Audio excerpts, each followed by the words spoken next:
Imagine a loving couple, well known in their community, living what seemed to be a perfect life. But behind closed doors, a dark secret was brewing. In August 2001, the shocking disappearance of Jana Koklich turned the quiet suburb of Lakewood, California, upside down. What unfolded next was a tale of deceit, murder, and a gripping courtroom drama that left everyone questioning the truth.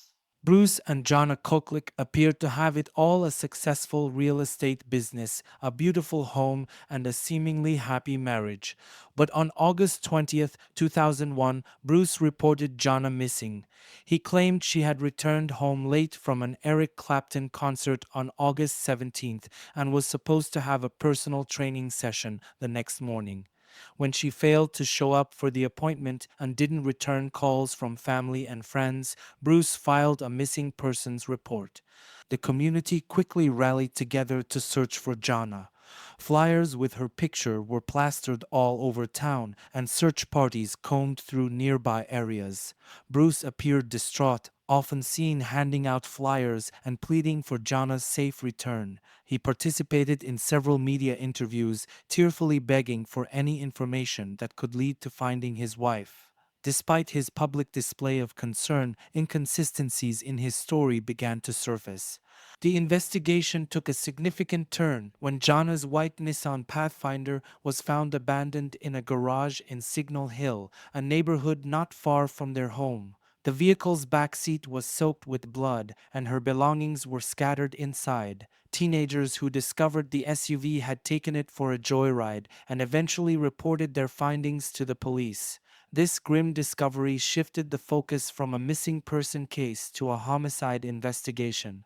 Bruce's behavior during the investigation raised eyebrows. He appeared cooperative but was inconsistent in his accounts. He provided detailed alibis for the day Jana disappeared, including attending a funeral and visiting various properties, but investigators found his explanations dubious.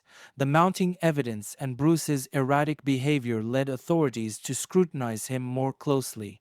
As the investigation progressed, more troubling details about Bruce and Jana's marriage emerged. Financial strains and allegations of infidelity painted a picture of a relationship under severe stress. Bruce had taken out a substantial life insurance policy on Jana, and there were rumors of his involvement with other women, including soliciting sex from acquaintances even after Jana's disappearance. The trial of Bruce Koklich became a media sensation. Prosecutors argued that Bruce, driven by financial troubles and personal betrayal, saw no way out other than to murder his wife. They presented evidence of blood found in the couple's bedroom and the suspicious circumstances surrounding her disappearance. Bruce's defense claimed he was being wrongfully accused and suggested alternative scenarios, but the jury was convinced by the prosecution's case. In October 2003, Bruce Koklich was convicted of second-degree murder and sentenced to 15 years to life in prison. The verdict brought some closure to Jana's family and friends, but it also left lingering questions about the true nature of their relationship and the events leading to her death. The case remains a haunting reminder of how appearances can be deceiving and how a seemingly perfect life can unravel in the most tragic way. On the morning of August 18th, 2001, Jana Koklich missed an important appointment with her personal trainer, something she had never done in 2 years. Her husband, Bruce Koklich, reported her missing 2 days later on August 20th, expressing his concern for her sudden disappearance. Bruce claimed that Jana had returned home late from an Eric Clapton concert on the evening of August 17th and was supposed to have a busy schedule over the next few days. According to Bruce, Jana left their home early on the morning of August 18th while he was still asleep. He stated that he looked at several properties and attended a funeral that morning, returning to their office later that day. When Jana failed to show up at work by 11 a.m., Bruce said he became worried and tried reaching her via phone, but there was no response. He then drove home with a coworker, deactivated the burglar alarm, and discovered that Jana was missing. Bruce's initial report to the Los Angeles County Sheriff's Department described Jana as a punctual and reliable person, making her disappearance even more alarming. The police launched a massive search, given Jana's high profile as the daughter of a former state senator. Despite extensive efforts, there were no immediate leads on her whereabouts. Days later, on August 27th, Jana's white Nissan Pathfinder was found parked in a vacant garage in Signal Hill, a few miles from their home. The vehicle's back seat was soaked with blood, and her personal belongings, including her purse and cell phone, were found inside.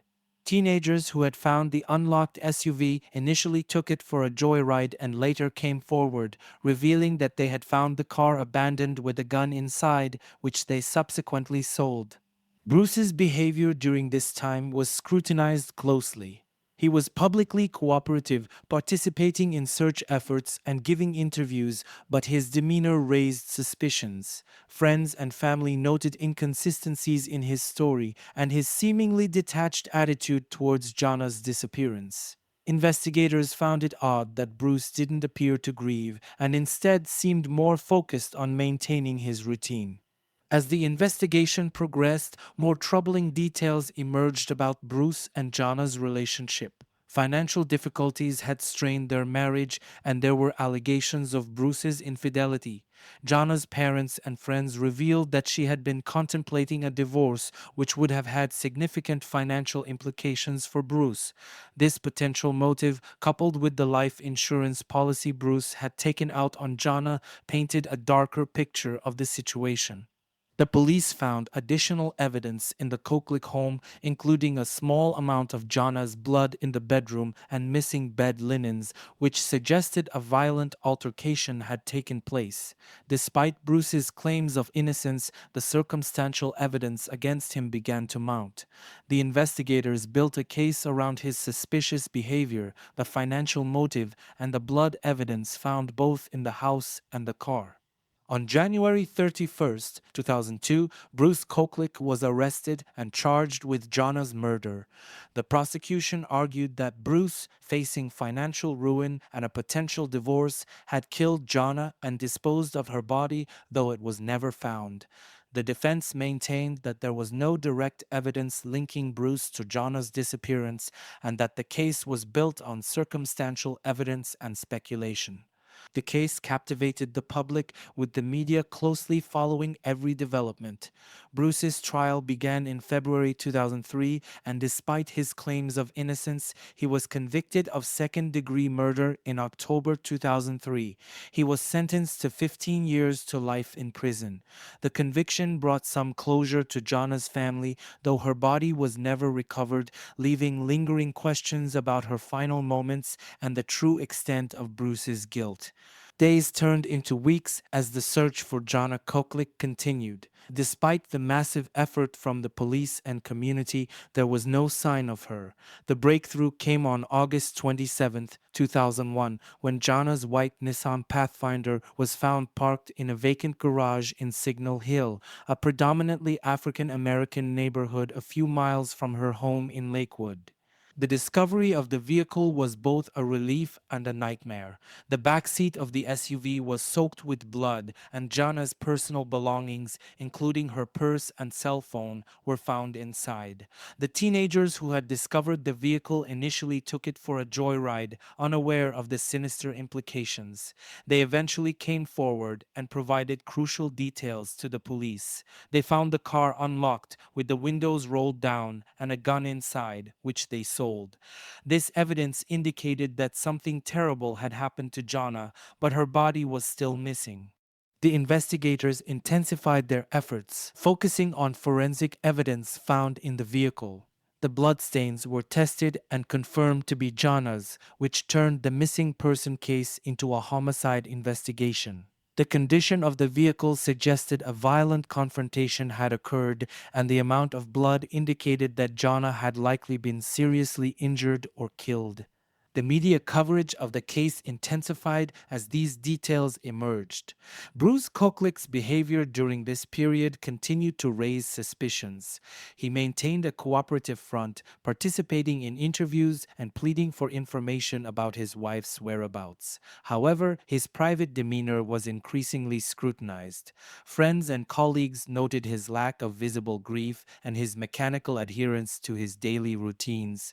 The public began to question whether Bruce was genuinely distraught or if he was hiding something.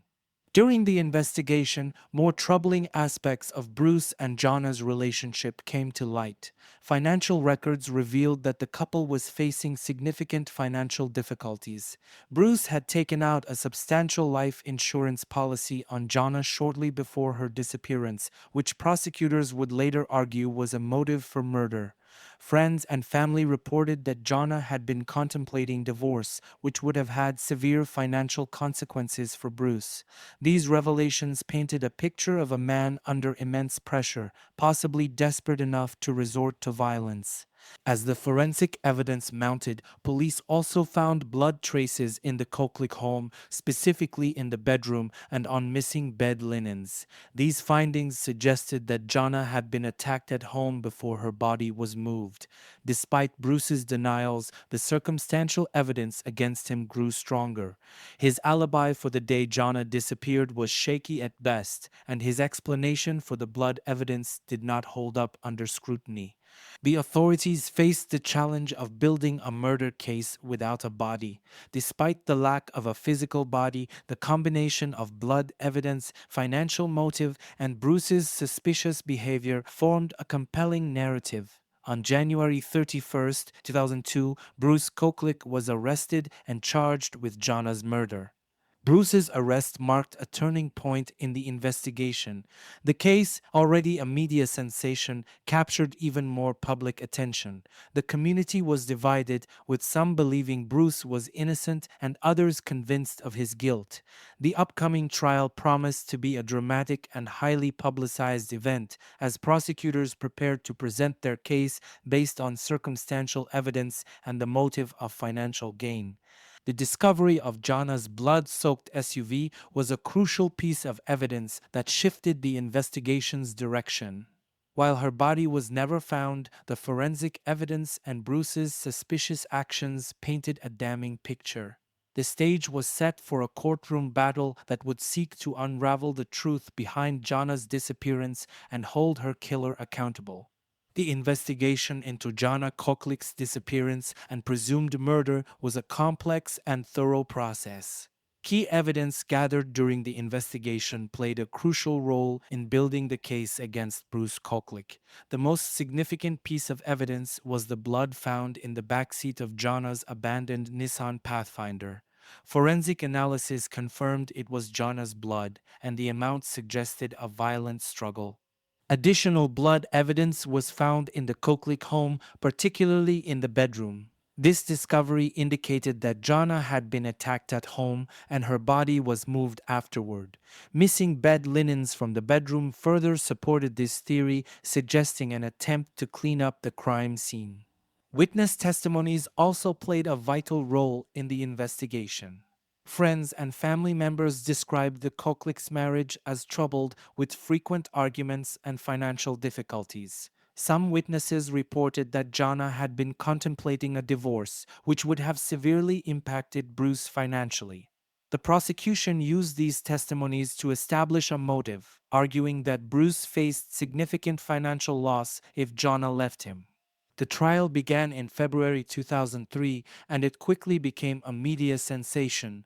The prosecution's case was built on circumstantial evidence and aimed to portray Bruce as a man driven by desperation. They highlighted his financial troubles, the substantial life insurance policy on Jana, and his suspicious behavior following her disappearance. The prosecution argued that Bruce had murdered Jana to avoid a costly divorce and to benefit from the insurance payout. The defense, on the other hand, claimed that the case was based on speculation and circumstantial evidence. They argued that there was no direct evidence linking Bruce to Jana's murder, and the prosecution's case was built on assumptions rather than facts. Bruce's defense team emphasized that Jana's body had never been found, making it difficult to prove she was indeed dead and that Bruce was responsible. Bruce Koklich testified during his first trial, claiming innocence and describing Jana as the love of his life. He admitted to having marital issues and being unfaithful, but he denied any involvement in her disappearance. The defense also pointed to Bruce's cooperation with the investigation and his participation in the search efforts as evidence of his innocence. The first trial ended in a hung jury in March 2003, with jurors deadlocked at 7-5 in favor of conviction. The mistrial meant Bruce Koklich would face another trial. The second trial began later that year, and this time the prosecution presented an even stronger case. They focused on Bruce's refusal to take a polygraph test, his inconsistent statements, and his behavior after Jana's disappearance. In October 2003, Bruce Koklich was found guilty of second-degree murder. The jury was convinced by the prosecution's argument that Bruce had a strong motive and the circumstantial evidence was compelling. Bruce was sentenced to 15 years to life in prison. The verdict brought some closure to Jana's family, though the absence of her body left lingering questions. The impact of the case on the community was profound. The trial and subsequent conviction were heavily covered by the media, and the public followed every detail with great interest. The case highlighted the challenges of prosecuting a murder without a body and the reliance on circumstantial evidence. It also brought attention to issues of domestic violence and financial pressures within marriages. Jana's family, especially her mother, expressed relief at the verdict, but also sadness over the unresolved aspects of the case. The lack of a body meant they could never fully say goodbye to Jana, and the mystery of her final moments remained. Bruce's conviction was a stark reminder of how appearances can be deceiving and how a seemingly perfect life can harbor dark secrets. The case of Bruce and Jana Koklich continues to be a chilling example of true crime, illustrating the complexities of legal proceedings in the absence of direct evidence and the devastating impact of domestic issues gone tragically wrong.